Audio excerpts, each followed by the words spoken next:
দিন দিন আরও ভয়ঙ্কর হয়ে উঠছে রাশিয়া ইউক্রেন যুদ্ধ। এর মধ্যেই রাশিয়ার কুর্স্ক অঞ্চলের ৩০ কিলোমিটার ভেতরে ঢুকে পড়েছে ইউক্রেনীয় যোদ্ধারা। হামলা ঠেকাতে মরিয়ার চেষ্টা চালাচ্ছে রাশিয়া।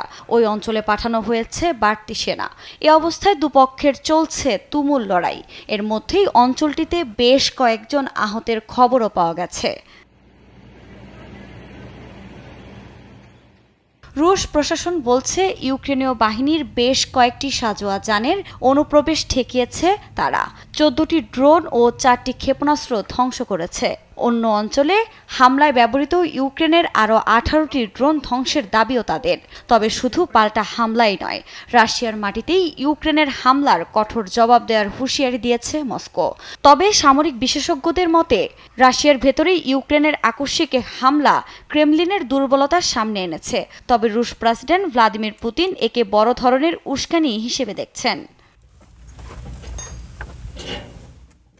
এ পরিস্থিতিতেই ইউক্রেনের বিভিন্ন অঞ্চলে হামলা জোরদার করেছে রুশ বাহিনী। এর মধ্যে কিয়েভে একের পর এক হামলায় বেশ কয়েকজন বেসামরিক হতাহতের খবর পাওয়া গেছে। এছাড়া পুতিন বাহিনীর ৫৭টি ড্রোনের মধ্যে ৫৩টি ধ্বংসের দাবি তাদের। দেশটির বিমান বাহিনী জানায়, ইউক্রেনের বিভিন্ন অঞ্চলে ধ্বংস হওয়া ড্রোনগুলির মধ্যে উত্তর কোরিয়ার তৈরি ৪টি ক্ষেপণাস্ত্র রয়েছে।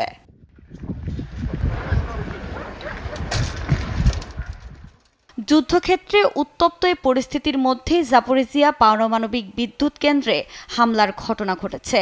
একাধিক ভিডিও ফুটেজে দেখা যায় বিদ্যুৎ কেন্দ্রের একটি কুলিং টাওয়ারের ভেতরে আগুন জ্বলছে এবং কালো ধোঁয়ায় ছেয়ে গেছে চারপাশ। এই হামলার দায় এখনও স্বীকার করেনি কোনো পক্ষই, উল্টো চলছে দোষারোপ।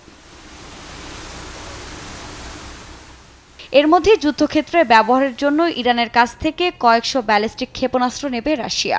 ইউরোপীয় গোয়েন্দাদের বরাতে তথ্য জানিয়েছে আন্তর্জাতিক একাধিক গণমাধ্যম, যদিও সত্যতা নিশ্চিত করেনি কোনো পক্ষই। আফরিন মৌ, নিউজ ডেস্ক, দেশ টিভি।